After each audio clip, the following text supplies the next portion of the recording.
اعوذ باللہ من الشیطان الرجیم، بسم اللہ الرحمن الرحیم۔ آپ کی خدمت میں حاضر ہیں۔ آج 16 دسمبر 2022 ہے اور آج پاکستان میں دو قسم کے بلیک ڈیز منائے جا رہے ہیں۔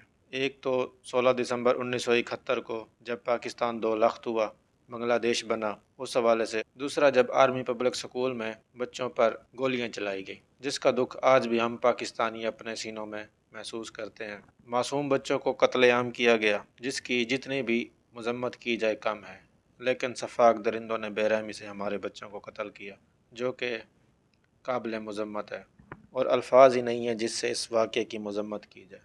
لیکن یہ دنیا ہے، کسی کے لیے کبھی نہیں رکی اور نہ ہی رکے گی۔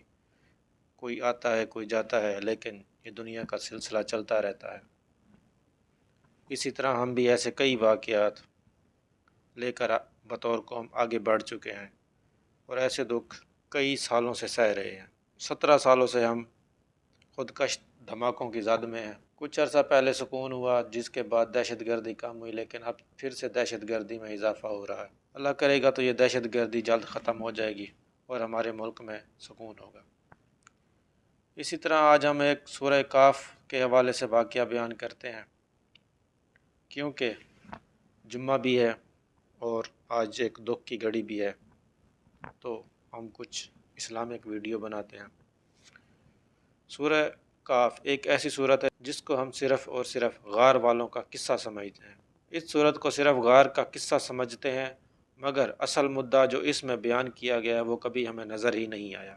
اس سورہ کا مقصود یا لب لباب یا سینٹرل آئیڈیا کہہ لیں، وہ کچھ اس طرح ہے کہ اللہ اس دنیا میں لوگوں کو 8 طرح سے آزماتا ہے: عزت، ذلت، صحت، بیماری، نفع، نقصان، خوشی اور غم۔ ہر بندہ ہر وقت ان میں سے کسی ایک حال میں ضرور موجود ہوتا ہے۔ ان 8 کو اگر تقسیم کریں تو دو حالات میں تقسیم ہوں گے، لہٰذا یا تو اچھے حالات ہوں گے یا برے، یعنی یا تو بندہ عزت میں ہوگا یا ذلت میں، یا صحت میں ہوگا یا بیماری میں، یا تو اللہ دو حالات میں آزماتے ہیں، یا تو اچھے میں یا برے میں۔ اللہ تعالیٰ آزماتے ہیں کہ یہ بندہ اچھے حالات میں شکر کرتا ہے یا نہیں، اللہ تعالیٰ آزماتے ہیں کہ برے حالات میں صبر کرتا ہے یا نہیں۔ تو اس طرح 2 پیپر بنے ہیں، ایک شکر کا پیپر ہے اور دوسرا صبر کا پیپر ہے۔ اگر بندے نے اچھے حالات میں شکر کیا تو اس نے پیپر پاس کر لیا، اگر ناشکری کی تو اس نے پیپر فیل کر دیا، اور اگر صبر کے پیپر میں صبر کیا تو پاس ہوا، اگر بے صبری کی تو فیل ہو گیا۔ یہ زندگی دارالامتحان ہے، جہاں ہم نے 2 پیپر دینے ہیں، ایک صبر کا، دوسرا شکر کا۔ اللہ نے جب حضرت آدم علیہ السلام کو پیدا کیا تو ان کو بھی 2 پیپروں سے آزمایا۔ پہلا پیپر شکر کا تھا، جو کہ جنت کی نعمتیں تھیں۔ دوسرا درخت کا پھل تھا جو کھانے سے منع کیا، تو یہ صبر کا پیپر تھا، جس میں شیطان نے ان کو کامیاب نہ ہونے دیا۔ سورہ کاف میں 5 واقعات بیان کیے گئے۔ حضرت آدم علیہ السلام کا واقعہ یہ قلب ہے اس صورت کا۔ آیتیں تھوڑی ہیں، اس لیے پڑھنے والوں کی توجہ نہیں جاتی۔ آدم علیہ السلام کے واقعہ سے پہلے 2 واقعات عام الناس ہیں، جن میں ایک اصحاب کہف تھے۔ یہ عام نوجوان تھے، انہوں نے صبر کا امتحان دیا، اس پیپر میں پاس ہو کر مقبول بندوں میں شامل ہو گئے۔ دوسرا واقعہ 2 باغ والے شخص کا ہے۔ یہ بھی عام شخص تھا جس کو مال و دولت دی گئی، اس کا پیپر شکر کا تھا کہ تم نے نعمتوں پر شکر کرنا ہے، اور یہ فیل ہو گیا۔ اس کے بعد آدم علیہ السلام کا واقعہ، اور پھر 2 واقعات اور خواص ہیں۔ ایک موسیٰ علیہ السلام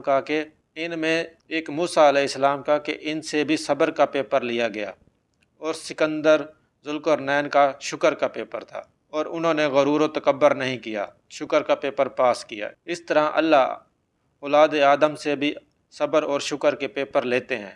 کچھ نکات اس طرح ہیں۔ اللہ نے اس صورت کے شروعات میں اپنی وحدت کا ذکر کیا اور اختتام اپنی ربوت کے تذکرے پر کیا۔ شروع سورہ میں اپنے رسول صلی اللہ علیہ وآلہ وسلم کی عبدیت کا ذکر کیا اور اختتام ان کی بشریت پر کیا۔ انسان کے لیے دنیا میں سب سے بڑی بلندی عبدیت ہے، اس لیے انسان ذکر کرتا ہے تاکہ اللہ کی محبت اس کے دل میں آ جائے۔ اب صرف محبت کا آ جانا مقصود نہیں ہے، جب محبت آ جائے تو پھر محب ہمیشہ محبوب کو راضی کرنے کی فکر میں لگا رہتا ہے۔ اور رضا کیا ہے؟ اللہ کی تقدیر پر راضی رہنا۔ اگر اللہ اچھے حالات میں بھیجے تو شکر کرنا، برے حالات میں بھیجے تو صبر کرنا۔ جب بندے کو یہ مقام رضا حاصل ہو جائے تو مقام عبدیت حاصل ہو جاتا ہے۔ عبد کا لفظ اللہ نے اپنے حبیب کے لیے استعمال کیا ہے۔ مفسرین کی نظر میں عبد وہ ہے جس کو اپنے آقا کے سوا کچھ نظر نہ آئے۔ بعض کے نزدیک عبد وہ ہوتا ہے جو اپنے آقا سے کسی بات پر اختلاف نہیں کرتا، ہر حال میں راضی رہتا ہے، شکوہ نہیں کرتا۔ چونکہ اس سورہ کو دجال سے حفاظت کے لیے پڑھنے کا ذکر احادیث میں آتا ہے، اس لیے یہ ہمیں دجال سے بچاتی ہے۔ پہلے دجال کے معنی کو سمجھیں۔ یہ دجل سے نکلا ہے۔ دجل فریب کو کہتے ہیں، ملمہ سازی کو کہتے ہیں۔ جس طرح تانبے پر سونے کا پانی چڑھا دیا جائے تو وہ اوپر سے کچھ اور ہوگا، اندر سے کچھ اور، اس طرح دجال بھی اندر سے کچھ اور ہوگا اور باہر سے کچھ اور ہوگا۔ آج کے دور میں اس طرح دجالی تہذیب ہے کہ اوپر سے تو خوشنما نظر آتی ہے، اندر سے کچھ اور ہے۔ آج کے دور میں ایمان اور مادیت کی ایک جنگ چل رہی ہے۔ اب اس دور میں اگر اپنا ایمان بچانا ہے تو ہمیں بھی کہف میں گھسنا ہوگا۔ جی ہاں، کہف میں۔ آج کے زمانے میں جو کہف ہے، اگر انسان میں داخل ہو جائے تو وہ دجال کے فتنے سے بچ سکتا ہے۔ جو قرآن کریم کے ساتھ جڑ جاتا ہے، اس کو پڑھتا ہے، اس کو سیکھتا ہے، سمجھتا ہے، اس پر عمل کرتا ہے، دوسروں تک پہنچانا شروع کر دیتا ہے تو وہ بھی اپنا دین بچا لیتا ہے، قرآن مجید کے لیے کہف بن جاتا ہے۔ احادیث کے مطابق جو بھی مکہ اور مدینہ میں داخل ہو جائے گا وہ دجال سے محفوظ رہے گا۔ ان میں داخل ہونے سے انسان اپنے ایمان کو بچا لیتا ہے اور دجال سے محفوظ ہو جاتا ہے۔ سورہ میں یہ بھی ہے کہ کسی بھی کام کو کرنے سے پہلے اللہ کا نام یعنی بسم اللہ الرحمن الرحیم پڑھو، اور بھول جانے پر جب یاد آ جائے تو انسان تب بھی اللہ کا نام لے لے۔ باغ والے واقعے میں بندہ نعمتوں کے حاصل ہونے پر ہرگز غرور نہ کرے، بلکہ اس حقیقت کو اقرار کرے کہ لا حول ولا قوت، یعنی اللہ تعالیٰ کے سوا کوئی بھی عبادت کے لائق نہیں۔ اللہ تعالیٰ نے چاہا تو کوئی نعمت ہمیں حاصل ہوتی ہے۔ بندہ کبھی بھی آئندہ کسی کام کرنے کی خاطر یہ نہ کہے کہ میں اسے کروں گا، بلکہ یوں کہے کہ اللہ نے چاہا تو میں تب ہی کوئی کام کر سکتا ہوں۔ اس سورہ کا ہر واقعہ ہمیں ایک سبق سکھاتا ہے کہ کس طرح ہم نے خود کو دجال سے بچانا ہے۔ اصحاب کہف کے قصے سے یہ سبق ملا کہ ہم کو اپنے ایمان کی حفاظت کے لیے کسی نہ کسی کہف میں پناہ لینی ہے تاکہ ہم اپنا ایمان بچا لیں اور دجال سے محفوظ رہیں۔ صاحب جنتین کے قصے سے ہمیں یہ سبق ملتا ہے کہ اللہ نے جو مال دیا اس کو اپنی طرف منسوب نہ کرے، جیسا کہ باغ والے نے کیا اور پکڑ میں آ گیا اور اس نعمت سے محروم کر دیا گیا۔